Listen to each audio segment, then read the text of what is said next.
आदरणीय दर्शकवृन्द नमस्ते। टाइम्स टेलिभिजनद्वारा प्रसारण भइरहेको सुशासन बहस कार्यक्रममा तपाईहरुलाई स्वागत। म वीरेन्द्र मन। आजको कार्यक्रम मार्फत हामीले कोरोनालाई केन्द्रबिन्दु बनाएर यो कार्यक्रम सञ्चालन गरिरहेका छौं। अर्थात् विशेष गरेर जतातता अहिले कोरोनाका संक्रमणहरू बढिरहेको अवस्था छ र हरेक जिल्लामा यो दिनहुँ जसो संक्रमितहरूको संख्या बढिरहेको अवस्थामा हामी यसलाई केन्द्रित गरेर कार्यक्रम सञ्चालन गर्छौं र हामीसँग विविध यसैसँग सन्दर्भ जोडिएर विविध विषयवस्तुहरू समेत रहेको छ। आजको कार्यक्रममा हामी आज जनस्वास्थ्यविद डाक्टर सुरेश तिवारीले स्वास्थ्य मन्त्रालयमा आज नियमित पत्रकार सम्मेलन मार्फत उहाँले आफ्ना धारणा राख्नु भएको छ। खास गरेर यो सचेतना सम्बन्धमा आजको कार्यक्रममा हामी उहाँको त्यो सचेतना कसरी गर्न सकिन्छ ती विषयमा उहाँले आफ्नो राख्नु भएको धारणा पनि कार्यक्रममा प्रस्तुत गर्छौं भने अर्कोतर्फ प्रदेश नम्बर 2 मा संक्रमितहरूको संख्या दिन प्रतिदिन बढिरहेको अवस्था छ। तर सरकारको निष्क्रियता पनि त्यतिकै देखिएको छ र मुख्यमन्त्रीज्यूले विभिन्न ठाउँमा भ्रमण गरेर अवलोकन गरेर के भन्नुभयो भने जनतालाई वा आइएको सुझावहरू जहाँ विभिन्न ठाउँमा जुन सुझावहरू आएको छ ती सुझावहरूलाई हामी आत्मसात गरेर अगाडि बढ्छौं। वास्तवमा यो कुनै नौलो हामीसँग भएका केही एउटा अद्भुत सुझाव त नआएको होला, किनभने विश्वमा नै अहिले यो महामारी देखिएको छ र विश्वमा महामारी देखिएको अवस्थामा विश्वले 5 वटा जसरी विभिन्न देशहरूमा जो कोरोना संक्रमितहरूको लाई कन्ट्रोल गर्ने वा नियन्त्रण गर्ने वा थोरैमा झार्यो धेरै बढ्न दिएन जुन देशहरूले त्यसले 5 वटा कामहरूलाई अवलम्बन गर्यो। खास गरेर ताइवान, हङकङ लगायत देशहरूले, सिंगापुर लगायतले यो कोरोना संक्रमणलाई रोक्नको निमित्त 5 वटा उपायहरू गरे र अहिले ती एउटा त्यो सबै विश्वका सबै राष्ट्रको लागि एउटा मनन योग्य विषयवस्तु हो। तर त्यो भन्दा पृथक कुरा आएको त त्यसले नियन्त्रण पनि गर्न सक्दैन, संक्रमणलाई रोक्न पनि सक्दैन। विश्वमा प्र्याक्टिसमा रहेका कुराहरूलाई कम से कम अहिले सामाजिक सञ्जालमा विभिन्न विषयवस्तुमा अहिले यो कोरोनासँग जोडिएका विषयवस्तुहरू राख्ने गरेको छ र राखिएको अवस्था पनि छ। कम से कम त्यतिलाई अध्ययन गरिदियो भने प्रदेश नम्बर 2 सरकारले भने त्यति यो जिल्ला दौडा गरेर भ्रमण गरेर भाषण सुनेर र भाषण दिएर समय बित्ने थिएन। त्यो तयारीमा त्यति समय प्रदेश सरकारका अगुवा मन्त्रीज्यूहरू, मुख्यमन्त्रीज्यूहरूको खर्च हुन्थ्यो। तर किनभने राजनीति छ, यो कोरोना सँगसँगै राजनीति पनि आफूलाई राजनीति रूपमा पनि स्थापित गर्नु छ र त्यो कारणले यस्तो खेलहरू र यसरी कामहरू भइरहेको अवस्था पनि छ। स्थानीय तहमा जसरी पटक हामी भन्छौं स्थानीय तहमा कोरोनाको नाउँमा खर्च भयो र खर्च भइसकेपछि त्यसको लेखाजोखा हर हिसाब छैन। कतिपयले त के भनिरहेको अवस्था छ भने कोरोनाले सर्वसाधारणलाई दुःख दिइरहेको छ, विपन्न समुदायलाई खान नपाएर दुःख दिइरहेको अवस्था छ। कतिपय ठाउँमा हामीले गरिब र विपन्नको घरमा चुलो नबलेको अवस्था पनि छ। कतिपयले कर्जा लिएर एक छाक खाइरहेको अवस्था छ र हाम्रा जनप्रतिनिधिहरू एक त तल भत्ता बढेको कुरा त छोड्दिउँ, उहाँहरू यो कोरोनाको नाउँमा जसरी लुट मचाउनु भएको छ र त्यसमा जसरी भ्रष्टाचार गर्नु भएको छ उहाँले जग्गा जोड्ने कामहरू पनि यो बेलामा भइरहेको अवस्था पनि छ। यसको यस्तो विडम्बनापूर्ण छ। अब विदेशले कसरी रोक्यो त? यो जुन देशहरूमा कोरोनाले धेरै प्रभाव पार्न सकेन, खास गरेर हङकङ, ताइवान लगायतका देशहरूमा धेरै प्रभाव पार्नै सकेन। यसको कारण के थियो भने चाइनाले पनि सुरुमा फैलियो, बिस्तारै त्यहाँबाट फैल्ने अगाडि अन्य राष्ट्रहरूमा गयो, तर उनले कम से कम त्यसलाई कन्ट्रोल गर्ने अहिले कन्ट्रोलको अवस्थामा छ। त्यति धेरै फैलिएको अवस्था त्यो राष्ट्रमा छैन, एक्कल झुकल केसहरू आउने गरेको छ। तर तिनीहरूकोले सबभन्दा पहिला कुरा के गर्यो भने 5 वटा जुन एउटा सिद्धान्त थियो, 5 वटा सिद्धान्तमा हरेक राष्ट्रले काम गर्यो। पहिलो उनले सुरुमै जब संक्रमण आयो, संक्रमणको जुन अवस्थाहरू प्रारम्भ भयो त्यसमा उसले टेस्ट प्रक्रियालाई अत्याधिक गति दियो। अर्थात् हरेक वाडा गाउँ परिवारहरूलाई टेस्ट गर्न थाल्यो र टेस्ट गरिसकेपछि जो संक्रमितहरू निस्के त्यसलाई तुरुन्तका तुरुन्त आइसोलेट गर्न थाल्यो, अर्थात् परिवारहरूसँग समाजहरूसँग त्यसलाई अलग थलग गर्न राख्न थाल्यो। अर्को तयारी र कारबाहीको कुरा आयो। त्यसले कमसेकम ती राष्ट्रहरूले तयारी सबैभन्दा राख्यो कि अस्पताललाई दुरुस्त राख्यो, यस्तो अवस्था आउन सक्छ भने के गर्ने भने तयारीको अवस्थालाई दुरुस्त राख्यो र तयारीको अवस्था र अर्को जसरी यो जहाँ चीनका राष्ट्रहरू चीनबाट जसरी सर्वसाधारणहरू आए त्यो राष्ट्रहरूमा तिनीहरूलाई टेस्ट गर्यो र टेस्ट गरेपछि क्वारेन्टाइनमा राख्ने व्यवस्था गर्यो, टेस्ट गर्यो र त्यसपछि मात्र त्यसलाई सहज रूपमा समाजमा घुलमिल गर्न दियो। र अर्को ती राष्ट्रहरूले सामाजिक दूरी जो अहिले धेरै चर्चा र परिचर्चाको विषय बनेको छ, सामाजिक दूरी, त्यसलाई उसले सुरुकै प्रारम्भिक अवस्थामा नै सुरुवात गर्यो र लकडाउनहरूको पनि सुरुमै गर्यो र कराई गर्यो। कमसेकम अहिले जसरी खुक्लो अवस्था छ हामीसँग त्यो अवस्था थिएन, त्यसले धेरै कराई गरेर दण्ड जरिवानासम्मको धेरै पैसाको दण्ड जरिवाना गर्न थालेपछि सर्वसाधारणहरू आतंकित भएर घर बाहिर निस्किन पाएन र यसले एक प्रकारले अहिले ती राष्ट्रहरूमा सहजको अवस्था छ। र अर्कोतर्फ सरसफाइ, हात धुने जुन साबुन पानी लगायतका र ठाउँ ठाउँमा सेनिटाइजर राख्ने व्यवस्था गर्यो। अहिले तपाईँ मधेस भवनमा जानुस्, साबुन पानी त छ, सेनिटाइजरको अवस्था छैन। मुख्यमन्त्रीजी पन्जा लगाएर बस्नुहुन्छ, उहाँसँग सेनिटाइजर छ कि छैन भन्नाले कतै न कतै जसरी तयारी हामीले गर्नु पर्थ्यो त्यसलाई जानबुझ गरेर हामीले तयारी गर्न सकेनौं र त्यसको परिणाम र परिणति अहिले हामी प्रदेश 2 का जनता भोगिरहेको छौं। यो कोरोना आउँदैन भनेर भ्रममा बसेका हाम्रा प्रदेशका मन्त्रीज्यूहरूलाई लाग्यो, अब त मन्त्रीज्यूहरूलाई नै लाग्न थालेपछि अवस्था कस्तो संक्रमित र कस्तो डरलाग्दो अवस्था आएर सर्वसाधारणहरूलाई समस्या भइरहेको अवस्था थियो र त्यसमा सचेतता जुन किसिमले हुनुपर्ने अहिले पनि जसरी विभिन्न जिल्लाहरूमा टेस्टको प्रक्रियाहरू गति लिन सकेको छैन, त्यो गति नलिएको कारणले सुरुमा त त्यो मेसिन खरिदमै प्रक्रिया आयो, त्यसमा कमिसनको कुरा आयो, कमिसनको कुरा मिलेन, पछि त्यो खरिद गरेपछि त्यो राम्रो मेसिन थिएन, काठमाडौँमा अर्को थरीको रिपोर्ट आउने, जनकपुरमा अर्को थरीको रिपोर्ट आयो, प्रश्न रिपोर्ट माथि उठ्न थालेपछि जनकपुरका मेसिन बन्द गरियो, काठमाडौँ माथि निर्भरता रह्यो। यस्तो व्यथितिमा यो सरकार चल्यो र यो व्यथितिमा सरकार किसको जिम्मेवारी भनेको प्रदेश सरकारको थियो र प्रदेश सरकारले जसरी व्यथिति चलायो, स्थानीय तहले जसरी व्यथिति चलायो र त्यस कारणले आज यस्तो संक्रमित र यस्तो जटिल अवस्था छ। होइन भने प्रदेश नम्बर 2 कमसे कम सुरुमा जसरी हामीसँग पर्याप्त समय थियो, नेपालमै भनौं भने पर्याप्त समय थियो तयारीको, खास गरेर अहिले प्रदेश नम्बर 2 को यस कारणले चर्चा गर्छु कि प्रदेश नम्बर 2 मा धेरै संक्रमित छन्, मृत्युको संख्या पनि धेरै भइरहेको अवस्था छ र त्यो कारणले यदि समयमै सरकार सचेत भइदिएको भए लकडाउन सुरुमा गर्यो, जब सामान्य संक्रमित थियो त्यो बेलामा लकडाउन गर्यो, पछि खुक्लो पार्यो, भारतबाट लुकी छिपी व्यक्तिहरू प्रवेश गरे, त्यसले संक्रमणलाई सार्दै गयो। यस्तो जटिलताको अवस्थामा सरकारले गर्यो र सरकारले अरूमाथि दोष थुपार्दै आफू मधेस भवनमा मक्ख परेर बस्यो, मानौ यो मधेस भवन भनेको सबैभन्दा सुरक्षित हो, कोरोना लाग्दैन त्यहाँ र तयारी शून्यताको अवस्थामा देखियो र ताइवान लगायत राष्ट्रको कुरा मैले गरे, त्यहाँ हरेक ठाउँमा बस पार्कदेखि लिएर चौक-चौकमा सेनिटाइजरको व्यवस्था गरिएको छ, साबुन पानीको व्यवस्था गरिएको छ। कमसे कम जनकपुरको विभिन्न ठाउँमा सेनिटाइजर र साबुन पानीको व्यवस्था गर्ने दायित्व त जनकपुर नगरपालिकाको हो नि, खोइ त के गरेको हो भन्नाले यो सबै दायित्वबाट पन्छिएर र अहिले राहत बाट्नु पर्यो, पैसा पठाइदियो भने त्यसमा कमिसन आउँछ, विराटनगरबाट चावल खरिद गरेर बाट्नु पर्यो रे, साबुन पनि त्यही उतैबाट ल्याउनु पर्यो, आफ्ना नाता गोताको उद्योगबाट किनेर ल्याउनु पर्यो र यसरी विडम्बनापूर्ण व्यथितिबाट यदि त्यसमा पनि कमिसन खाने परिपाटीको विकास भइरहेको अवस्था छ भने हामीले यो संक्रमण कहिले पनि जान सक्दैन र हामी यस्तै जोखिमपूर्ण जीवन यापन गर्न बाध्य हुनेछौं। अर्कोतर्फ होटल व्यवसायहरू धराशायी हुने अवस्थामा छ। यी तमाम विषयवस्तु आजको हामी कार्यक्रममा प्रस्तुत गर्छौं। सबैभन्दा पहिला कोरोना अपडेट प्रदेश नम्बर 2 को कुरा गरौं। पछिल्लो 24 घण्टामा प्रदेश नम्बर 2 मा 88 जनामा कोरोना संक्रमणको देखिएको छ। प्रदेश नम्बर 2 को सामाजिक विकास मन्त्रालयले दिएको जानकारी अनुसार 11 जना महिला र 77 जना पुरुष गरी 88 जनामा संक्रमित भएका छन्।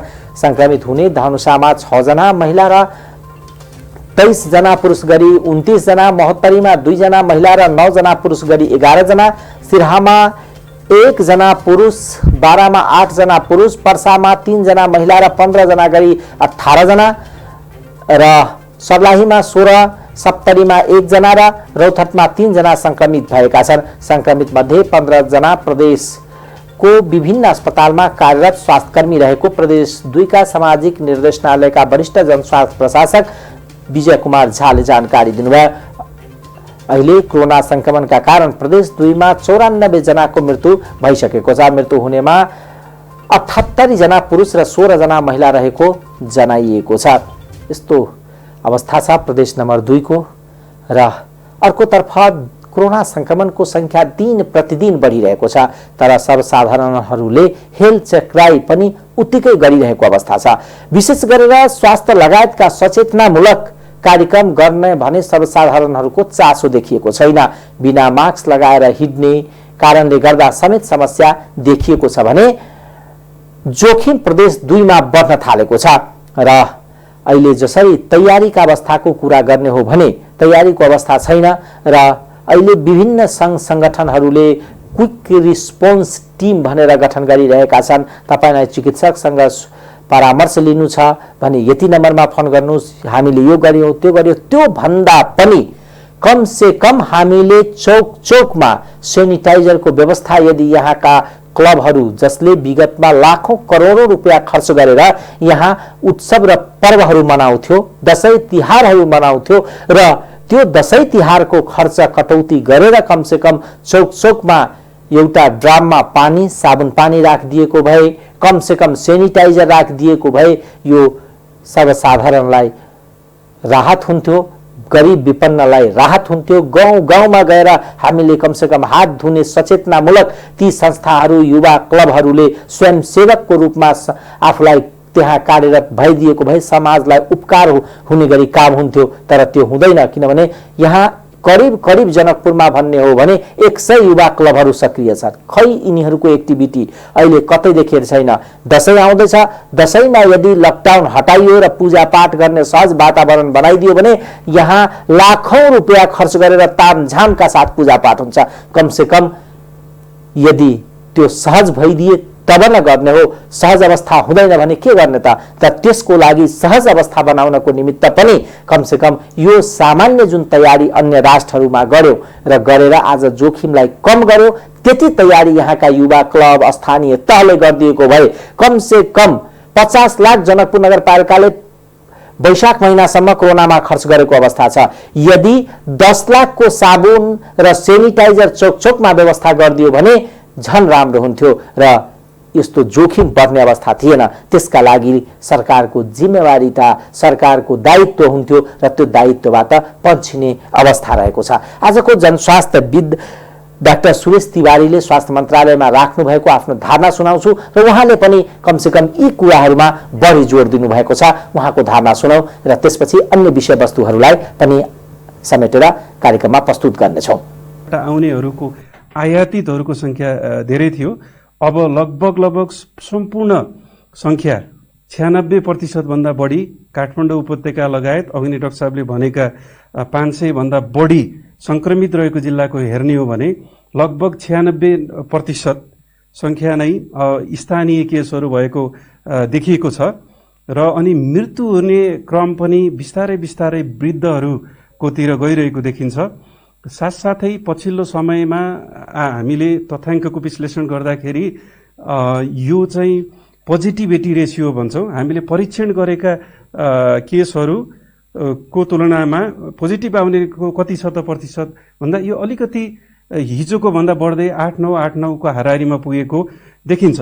यसरी हेर्दाखेरि यी सबै तथ्याङ्कहरूले हामीलाई के इङ्गित गरिरहेको छ भन्दा कतै अब नेपाल समुदाय संक्रमणको चरणमा गएको त होइन भन्ने एउटा प्रश्न उठाएको छ र यसको वैज्ञानिक रूपमा विश्लेषण गर्दा पनि अब हामी खास गरी डाक्टर गौतमले भनेको जस्तै 12वटा जिल्लाभित्र पनि हामीले हेर्न गयौं भने 4वटा जिल्लामा 1000 भन्दा बढी आजको दिनमा सक्रिय संक्रमितहरू हुनुहुन्छ र त्यो 4वटा जिल्ला र बाँकी 8वटा जिल्ला गर्दा हुन आउने 12वटा जिल्लामा जम्मा जम्मी संक्रमित संख्याको हिसाब गर्दाखेरि 73% संक्रमितहरू हुनुहुन्छ। त्यसले गर्दाखेरि पनि अब के सङ्केत गरिरहेछ भन्दा यो पकेटमा यो 12वटा यो आउटब्रेक भएको पकेट एरियामा, यसलाई हटस्पट पनि भनिन्छ, यो एरियामा चाहिँ केन्द्रित भएको देखिएको हुँदा हामी चाहिँ अब यो एरियामा समुदाय संक्रमण भयो भन्ने बिन्दुमा पुगेका छौँ र अब यसलाई नै कन्टेनमेन्ट, यसलाई नियन्त्रण गर्न सकियो र यसमा परीक्षणको दायरालाई त्यही भएर हामीले अलिकति वैज्ञानिक रूपमा परीक्षणलाई सोच्यौँ। दायरा होइन कि परीक्षण के कसमा गर्नुपर्छ, परीक्षण गर्नुपर्छ यो ठिक छ, किनकि परीक्षण गरियो भने यसलाई चेन अफ ट्रान्समिसन भन्छ, संक्रमणको जुन जालो छ यसलाई तोड्न सकिन्छ, जुन चेन छ यसलाई तोड्न सकिन्छ, त्यसका लागि परीक्षण गर्नुपर्छ। तर परीक्षण जताभावी गरियो भने फेरि पनि यसले विज्ञानलाई सही ठाउँमा पुर्याउँदैन र स्वास्थ्य तथा जनसङ्ख्या मन्त्रालय र समग्र नेपाल सरकारको जुन कोभिड विरुद्धको महाअभियान छ यसलाई सहयोग गर्नको लागि पनि हामीले फेरि गम्भीर रूपमा छलफल गरेर परीक्षण गर्नुपर्ने क्षेत्र, व्यक्ति समूहको निर्क्युल गरी अगाडि बढ्नुपर्ने छ। र यसमा यति भनिरहँदाखेरि यसमा हाम्रो समग्र समाजको भूमिका के छ त? दुईटा पक्षको बहिरो एकदमै महत्त्वपूर्ण भूमिका देखियो, समग्र समाज र समग्र सरकार। समग्र समाज यो मानेमा हो कि आज हामी सबैलाई थाहा भइसक्यो कि कोभिड-19 को कुनै उपचार छैन। पछिल्लो समयमा जुन औषधिको प्रचार भइरहेको छ त्यो औषधिले पनि सिम्पटमलाई उपचार गर्ने हो, यो कोभिडको औषधि होइन। म यही माध्यमबाट यहाँहरू सबैलाई भन्न चाहन्छु कि कोभिडको औषधि भ्याक्सिन संसारभरि विकासकै क्रममा छ, अहिलेसम्म आएको छैन। त्यसले गर्दा समुदायको भूमिका अत्यन्त महत्त्वपूर्ण र अहिले औषधि उपचार र अझ सही अर्थमा भन्ने हो भने पहिलो अस्पताल नै समुदाय हो, पहिलो अस्पताल नै यहाँहरूको घर हो र हामी सुरक्षित घरबाट बनाऊ, मलाई केही हुँदैन अरूलाई हुनसक्छ भन्ने खालको भ्रमबाट हामीले चाहिँ भिडभाड सिर्जना गर्यौँ भने सायद यो सबै समाज र नेपाल सरकार र नागरिक समाजको भूमिकामा हाम्रो क्रियाशीलताले, हाम्रो चाहिँ अनुशासित क्रियाशीलता चाहिँ हामीले स्थापित गर्न सकेनौँ भने यसको विरुद्ध कोभिड-19 विरुद्धको लडाइँमा हामी सफल हुन सक्दैनौँ। नेपालको आफ्नै मौलिक मोडल बनाउनको लागि चाडबाडहरू आउँदैछन्, यसलाई पनि चाडबाड आउँदैछन्, अब यसलाई रमाइलो गर्नुपर्छ, भेटघाट गर्नुपर्छ भन्दा पनि रमाइलो फेरि पनि गर्नुपर्छ, अहिले बचौँ भन्ने नै हो। यसका लागि मास्क पटक पटक भनिराखेको छ, मास्कको प्रयोग गर्यौँ। मास्कबाट विभिन्न मिडियाबाट फेरि मास्कको बारेमा गलत प्रचारहरू आइरहेको छ, यसलाई यतातिर ध्यान नदिएर मास्क नै अहिले प्रमुख औषधि हो। हात धौँ र भौतिक दूरी कायम गरौँ, यो चाहिँ समुदायको भूमिका मैले प्रष्ट रूपमा देखिरहेको छु। समुदायको समग्र भूमिका बिना हामी यसको लडाइँलाई जित्न सक्दैनौँ भने समग्र सरकार, दोस्रो पक्ष मैले भने समग्र सरकार भनेको के हो? मुलुक सङ्घीयतामा छ र स्थानीय सरकार, प्रदेश सरकार र सङ्घीय सरकार तीनै तहको सरकारहरूले एकदमै सचेतनताका साथ, क्रियाशीलताका साथ स्रोत, साधन र मन र चित्त लगाएर लागिराख्नु भएको छ र यसलाई चाहिँ अझ प्रभावकारी रूपमा अगाडि बढाउनु पर्ने देखिन्छ।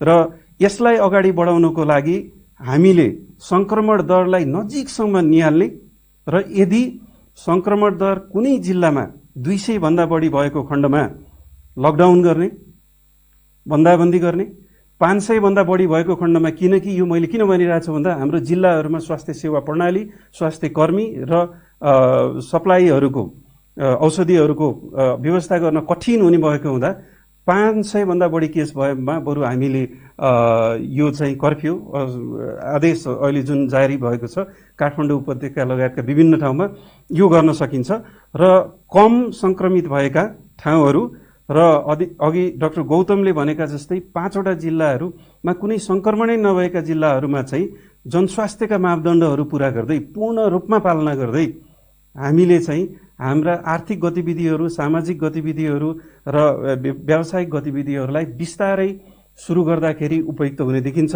किनकि हामीले सम्पूर्ण रूपमा मुलुकलाई एउटा कम्प्लिट गतिशीलता भन्दा बाहिर राखेर एकदम एक ढिक्कामा जमाएर राख्न सक्दैनौँ। देश गतिशील हुनुपर्छ, समाज गतिशील हुनुपर्छ। यसका लागि फेरि पनि सरकारले एकतिरबाट प्रयास गरिरहेको, निरन्तर प्रयास भइरहेको छ सरकारबाट, र यसका साथसाथै अझ यसलाई राम्रो बनाउनको लागि पनि नागरिक समाजहरूबाट एउटा क्रिटिकल मासबाट सकारात्मक सहयोगको अपेक्षा। हामी सबैले सकारात्मक सहयोग गरौँ। प्रश्न छन् तर उत्तर कसरी गर्न सकिन्छ, हल कसरी गर्न सकिन्छ, हामी समग्र रूपमा व्यक्ति समाज बुद्धिजीवीहरू र समग्र सरकारहरू पनि समस्या यी हुन् भने हलका बाटाहरू के हुन् त, हामी त्यतातिर छलफल गरौँ। सायद यो प्रश्न मात्रै सोध्ने समय हामीले उत्तरमा पनि अलिकति लगाइदियौँ भने यो समग्र देशलाई, समग्र देशको एउटा मोडल नेपालको आफ्नो खाका सिर्जना गर्न सकिन्छ भन्ने कुरामा चाहिँ मलाई विश्वास लागेको छ। जुन हिसाबले डाक्टर गौतमले भन्नुभयो, विश्वसँग तुलना गर्दा हामी एकदमै आत्तिहाल्ने ठाउँमा छैनौँ। फेरि पनि हामी 12वटा जिल्लामा, अघि नै मैले भने 73% संक्रमण त 12वटा जिल्ला मात्रै छ, 77 जिल्लामा हामी छौँ भने हाम्रोको अहिलेको प्रमुख कार्यभार, प्रमुख जिम्मेवारी, प्रमुख कर्तव्य, नागरिक कर्तव्य भनेको यो 12वटा जिल्लामा नै यसलाई नियन्त्रण गरौँ र यसलाई 12वटा जिल्लामा घटाउँदै लगेर हामीले नियन्त्रण गर्न सक्यौँ भने सायद यो अरू जिल्लामा फैलिने छैन। र हामीले चाहिँ हाम्रो जुन अपेक्षा छ, यो कोभिडको महामारीबाट पर्ने दिनादिन भइरहेको मृत्यु, यसबाट परेको मनोवैज्ञानिक असर र यसले समाजलाई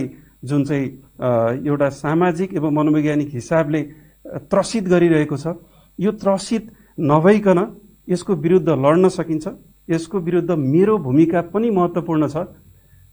स्थानीय सरकारको छ, प्रदेश सरकारको छ, संघीय सरकारको छ, बुद्धिजीवीको छ, नागरिक समाजको छ, सबैको भूमिका छ भन्ने हिसाबले हामीले एउटा साझा सङ्कल्पका साथ अगाडि गयौँ भने हाम्रो तथ्याङ्कले हामीलाई सजग हुन भनेको छ, तर हाम्रो तथ्याङ्कले हामीलाई एकदमै त्रसित हुन चाहिँ भनेको छैन। भन्छन् हामी सबैलाई थाहा छ, युद्धको बेलामा त गइसक्यो, युद्धमै छौँ हामी, डराएर हुँदैन, युद्धमा लड्नै पर्छ। हामी पनि कोभिडमा लड्नै पर्छ।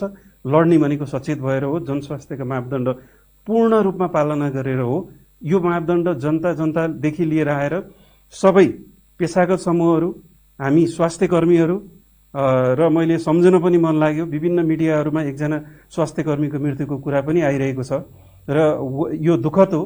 सबै पेसाकर्मीहरू, स्वास्थ्य कर्मीहरूको मृत्यु हुनु चाहिँ अत्यन्त दुःखद कुरा हो र यस्ता कुराहरू फेरि हुन नदिनको लागि हामी व्यक्तिगत रूपले, संस्थागत रूपले, सामाजिक रूपले र राष्ट्रिय रूपले तयार हौँ। यो तयारीका साथ हामी अगाडि बढौँ र हामी हताहत हुने अवस्थामा छैनौँ भन्ने चाहिँ मेरो अनुरोध छ। धन्यवाद, नमस्कार। आउनेहरूको आयाती दर्शकबिन, जनस्वास्थ्यविद डाक्टर सुरेश तिवारीको कथन सुनायौँ, उहाँको धारणा सुनायौँ। अब हाम्रो प्रदेश लगायत विभिन्न ठाउँमा आज कोरोना संक्रमणको कारणले मृत्युको हुनेको पनि संख्या बढेको अवस्था छ, मृत्यु भएको छ। कोरोना संक्रमण भएर मृत्यु हुनेको संख्या 239 पुगेको छ। पछिल्लो 24 घण्टामा 11 जनाको मृत्यु भएसँगै मृतकको संख्या 239 पुगेको हो। केही दिनता दैनिक रूपमा कोरोना संक्रमितको मृत्यु भइरहेको छ। हिजो सोमबार 7 जना र अस्ति आइतबार 14 जनाको मृत्यु भएको थियो। शनिबार 12 जनाको मृत्यु भएको थियो। नेपालमा पहिलो पटक गत जेठ 3 गते कोरोनाको संक्रमित सुत्केरीको धुलीखेल अस्पतालमा मृत्यु भएको थियो। नारायणी अस्पतालमा सोमबार राति पहिचान नखुलेका एक कोरोना संक्रमित पुरुषको मृत्यु भएको छ। अस्पतालका प्रवक्ता डाक्टर अतुलेश चौरसियाका अनुसार करिब 60 वर्षीय पुरुषको सोमबार राति 9:15 बजेको समयमा नारायणी अस्पतालमा मृत्यु भएको हो। मृत्युपछि गरिएको जीन एक्सपर्ट टेस्टमा ती व्यक्तिमा कोरोना पोजिटिभ देखिएको डाक्टर चौरसियाले बताउनुभयो। बेवारिसी अवस्थामा सडकमा रहेका ती व्यक्तिलाई स्थानीय युवाले गत शनिबार नारायणी अस्पतालको आकस्मिक कक्षमा भर्ना गरेका थिए। हालसम्म मृतकको पहिचान खुल्न सकेको छैन। डाक्टर चौरसियाले भन्नुभयो मृत्युपछि गरिएको जीन एक्सपर्ट टेस्टमा कोरोना पोजिटिभ देखिएको छ। उपचारका लागि अस्पताल पुगेर सोमबार मृत्यु भएका चितवनका 3 जनामा कोरोना संक्रमणको पुष्टि भएको छ। भरतपुर महानगरपालिका 11 की 18 वर्षीय युवती, 65 वर्षीय पुरुष र खैरहनी नगरपालिका 13 का 55 वर्षीय महिलाको उपचारको क्रममा सोमबार भरतपुर अस्पतालमा मृत्यु भएको थियो। उनीहरूको स्वाब संकलन गरेर परीक्षणका लागि पठाइएकोमा सोमबार राति नतिजा आउँदा संक्रमण पुष्टि भएको हो। भरतपुर अस्पतालका निमित्त मेडिकल सुपरिन्टेन्डेन्ट तथा आकस्मिक कक्षका इन्चार्ज डाक्टर जगन्नाथ तिवारीका अनुसार सोमबार दिउँसो 1 बजेदेखि 3:30 बजे बीचमा उनीहरूको 3 जनाको भरतपुर अस्पतालको आकस्मिक कक्षमा नै निधन भएको हो। अस्पतालको आकस्मिक कक्षमा नै उहाँहरूको 3 जनाको निधन भयो। तिवारीले भन्नुभयो अवस्था चिन्ताजनक रहेको र अन्य अस्पतालमा शैय्या र आइसियु नभएपछि उनीहरूलाई भरतपुर अस्पताल लगेको मृतकको आफन्तको भनाइ छ। मृतक सबैमा पहिलादेखि नै श्वास प्रश्वासको समस्या रहेको पनि परिवारलाई उद्धृत गर्दै अस्पतालले जनाएको छ। भरतपुर 11 का पुरुषमा रक्त अल्पता समस्या रहेको डाक्टर तिवारीले बताउनुभयो। 18 वर्षका युवतीको स्वाब संकलन गरेर लगभग 1.5 घण्टापछि निधन भएको उहाँले बताउनुभयो। अरू 2 जनाको मृत्युपछि नै स्वाब संकलन भएको हो। कोभिड लक्षण सहित निधन भएको कारण स्वाब संकलन गरेर तुर्त तरिकाले नतिजा निकालेको उहाँहरूमा संक्रमणको पुष्टि भयो। डाक्टर तिवारीले भन्नुभयो यो सँगै चितवनमा कोरोना संक्रमणका कारण निधन हुनेको संख्या 16 पुगेको छ। चितवनका मात्रै 9 जना संक्रमितको निधन भएको, अरू भने अन्य जिल्लाका हुन्। सोमबार दिउँसोसम्म चितवनमा कुल संक्रमितको संख्या 701 पुगेको जिल्ला स्वास्थ्य कार्यालयले जनाएको छ। त्यसैगरी मंगलबार 5 जिल्लामा सक्रिय संक्रमितको संख्या 0 मा झरेको छ।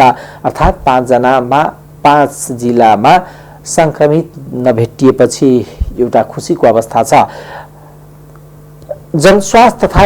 स्वास्थ्य तथा जनसंख्या मन्त्रालयका अनुसार सोलखुम्बु, मुस्ताङ, हुम्ला, ओल्पा र मुगुमा एउटा सक्रिय संक्रमित छैनन्। सोमबारसम्म संक्रमित 0 भएका जिल्लाको संख्या 2 मात्र थियो। त्यस्तै 12 वटा जिल्लामा भने 500 भन्दा बढी सक्रिय संक्रमित भएको मन्त्रालयले जनाएको छ। काठमाडौँ, ललितपुर, चितवन, रूपन्देहीमा 500 बढी संक्रमित छन्। त्यस्तै पर्सा, बारा, सर्लाही, रौतहट, धम्सा, महोत्तरी, मोरङ र सुनसरीमा पनि 500 भन्दा बढी सक्रिय संक्रमित रहेको मन्त्रालयले जनाएको छ। नेपालमा पछिल्लो 24 घण्टामा 1069 जनामा कोरोना संक्रमणको पुष्टि भएको छ, जसमध्ये 344 महिला र 725 पुरुष छन्। यो सँगै नेपालमा कुल संक्रमितको संख्या 40,529 पुगेको छ। पछिल्लो 24 घण्टामा 12,088 जनाको पीसीआर नमूना परीक्षण गरिएको छ। यो सहित नेपालमा अहिलेसम्म 7,05,560 जनाको पीसीआर नमूना परीक्षण गरिएको छ।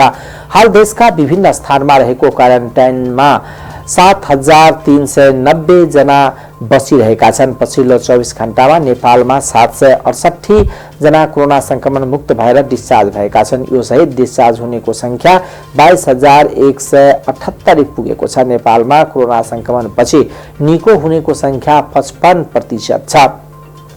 त्यसैगरी अहिले सबै ठाउँमा विभिन्न ठाउँमा फुड ब्याङ्कको कुराहरू भइरहेको छ। स्थानीय गरिब र विपन्नहरूको सहयोगका लागि फुड ब्याङ्कहरूको स्थापना गरिएको छ। मोरङको कुरा गरौँ, कोरोना कहरका कारण लामो समयसम्म देशका लकडाउनको अवस्था रहँदा विपन्न वर्गमा यसको असर प्रत्यक्ष परेको छ। पहिलो चरणको लकडाउनको अवस्थामा देशभर राहत वितरणको लहर नै आएको लकडाउनबाट प्रभावितहरूलाई विभिन्न खाद्य सामग्री बाँड्न मनकारीहरू बीच तछार मछार नै चल्यो। तर अहिले त्यो लहर वात्तै सेलाएको छ। अहिले देश साँच्चीकै कोरोना कहरमा परेको बेला भने राहत वितरणको कुनै चहल पहल छैन। तर यही बेला नागरिक स्तरबाट युवा मिली हुनेले दिएर जाउँ, नहुनेले लिएर जाउँ भन्दै एउटा अभियानलाई चलाइरहेका छन्, जुन मोरङमा यति बेला लोकप्रिय बन्दै गएको छ। मोरङमा दोस्रो चरणको लकडाउनको तेस्रो हप्ता चल्दै गर्दा विभिन्न ठाउँमा जनस्तरबाट सञ्चालनमा आएको फुड ब्याङ्क अहिले समाजको एउटा सुन्दर पक्षका रूपमा उभिएको छ। पहिलो चरणको लकडाउनको समयमा सरकारी निकायदेखि निजी तथा गैर सरकारी संघ संस्थाहरूले देशभरि राहत वितरण गर्ने अभियान चलाएका थिए, तर यो क्रम धेरै समय टिक्न सकेन। मोरङमा दोस्रो चरणको लकडाउन तेस्रो हप्ता चल्दै गर्दा विभिन्न ठाउँमा जनस्तरबाट सञ्चालनमा आएको फुड बैंक अहिले समाजको एउटा सुन्दर पक्षको रूपमा उभिएको र आफूहरू सहयोगले स्थानीय प्रतिभा समाज सुधार समितिका अध्यक्षको भनाइ छ। सङ्घ सङ्गठन हुन्छ। अहिले हामीसँग 8वटा संस्थाहरू चाहिँ हैन सामूहिक रूपमा हामी एउटा कोलाबोरेसन गरेर गरिरहेका छौँ र साथसाथै यस क्षेत्रका दिग्गज व्यक्तिहरू, बुद्धिजीवीहरू, शिक्षक, पत्रकारहरू, समाजसेवीज्यूहरूले र जनप्रतिनिधिज्यूहरूले पनि हामीलाई उल्लेखनीय मात्रामा सहयोग गर्नुभएको छ। सबैजना सकारात्मक हुन्छ यस कार्यप्रति र त्यो हाम्रो एउटा स्रोत भने हैन। र अर्को कुरा चाहिँ हाम्रो मुख्य टार्गेट चाहिँ जो आर्थिक रूपमा अति विपन्न परिवार हुनुहुन्छ, दैनिक ज्याला मजदुरी गरी खाने मात्र होइन, तर ती मजदुरहरू पनि कामबाट अहिले विमुख हुनुहुन्छ, काम पाइराख्नु भएको छ। उहाँहरूलाई भरे बेलुका के खाने भन्ने कुरा चाहिँ समस्याले सताइरहेको छ भने उहाँहरूको लागेमा थियो र उहाँले आएर लान सक्नुहुन्छ। तर कसैले दिन सक्नुहुन्छ, 5 केजी दाल दिन सक्नुहुन्छ अथवा 10 केजी चामल दिन सक्नुहुन्छ भने दिन सक्नुहुन्छ। हुनेले दिएर जाने हो, नहुनेले लिएर जाने हो, उद्देश्य त्यति नै। हामी यो कोभिड-19 को महामारीको बेलामा विभिन्न किसिमले यो नगरसँग यो वार्डसँग राहत वितरणको कार्यक्रमदेखि लिएर हरेक कुरामा सहयोगी भूमिका निर्वाह गर्दै आएको संस्था हो। यही क्रममा अहिले चाहिँ पछिल्लो समय समुदाय स्तरमै कोरोना भाइरस देखिसकेपछि नगर सिलको अवस्था आइसकेपछि एकदमै निम्न वर्गका बिहान बेलुका गुजारा श्रमजीवी वर्गहरूमा चाहिँ खानाकै धौ परेको अवस्था हामीले महसुस गरेर यो अभियानमा जोडेर यो कार्यक्रम सञ्चालन गर्न हामी पनि जोडिएका हौँ। तथा खाद्यान्नको यो बाट चाहिँ विभिन्न हुने र सक्नेले खाद्यान्न दान गर्ने र नहुने विपन्नले लिएर जाने गरी स्थापना गरिएको फुड बैंकबाट अहिलेसम्म मोरङको पथरीमा सयौंको घरमा चुलो बलेको पथरी शनिश्चर्य नगरपालिका 10 का वार्ड सदस्य अनुज घिमिरेले बताउनुभयो। स्थानीय स्तरबाट सुरु भएको फुड बैंकको अवधारणा यति बेला पूर्वको मोरङदेखि पश्चिमसम्म फैलिँदै गएको छ। पथरी शनिश्चर्य नगरपालिकाको 10 वार्डमा सुरु भएको फुड बैंकबाट चामल, दाल, सोयाबिन जस्ता खाद्यान्न विपन्नका लागि वितरण भइरहेको छ। नगरले संस्थागत भन्दा पनि स्थानीय युवाले थालेको काममा समन्वय गरिदिएको जनाएको छ।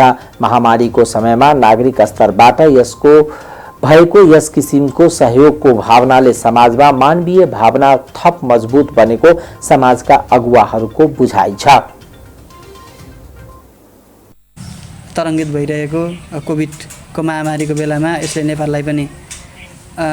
नेपालमा पनि यो महामारीको व्यापकता भइरहेको र पछिल्लो समयमा चाहिँ समुदायमा पनि यो कोरोना महामारी फैलिरहेको र यसले चाहिँ दैनिक जीवनयापन गर्नुहुने आम श्रमजीवी वर्गहरूलाई चाहिँ जीवनयापन गर्न गाह्रो परिरहेको बेला हैन उहाँहरूलाई दैनिक रूपमा चाहिँ दैनिक जीवनयापन गर्न गाह्रो परिरहेको बेला त्यसलाई चाहिँ सहयोग हुन्छ भन्ने हिसाबले चाहिँ यो कार्यक्रम आयोजना भएको हो। उहाँहरूले जस्तो यो अति विपन्न वर्गहरूले काम पाइराख्नु भएको छैन, उहाँहरू भोकै हुनुहुन्छ। एउटा सकारात्मक सोचले जुन यो आज थोरै भए तापनि एउटा के अरे हुनेले दिने नहुनेले लाने भन्ने एउटा चाहिँ कार्यक्रम ल्याएर चाहिँ जुन एउटा अति विपन्न परिवारलाई वितरण गर्नुभयो, उहाँहरूले धेरै राहत पाउनुभयो। यही नै सकारात्मक सोच मैले मानेको छु। हुनेले स्वच्छ मनले दान गर्ने र नहुनेले अप्ठ्यारोमा गुजारा चलाउने गतिलो अवधारणा फुड बैंक भएको अगुवाहरूले बताइरहँदा यस्तो सहयोग दीर्घकालीन र थाहै हुन नसक्ने सम्भावना भएकोले राज्य स्तरबाट सहयोग निरन्तरता हुनुपर्ने उनीहरूको माग रहेको छ। मोरङ, पत्थरी, शनिश्चर्य नगरपालिका, केराबाडी गाउँपालिका, सुन्दर हरैचा नगरपालिका, कानेपोखरी गाउँपालिका, उर्लावाली, मंगलबाडी लगायतका स्थानीयहरूमा अहिले यो अभियान सञ्चालनमा रहेको छ। त्यसैगरी कोरोनाले सबभन्दा बढी प्रभावित पारेको होटल व्यवसायीहरूलाई हो।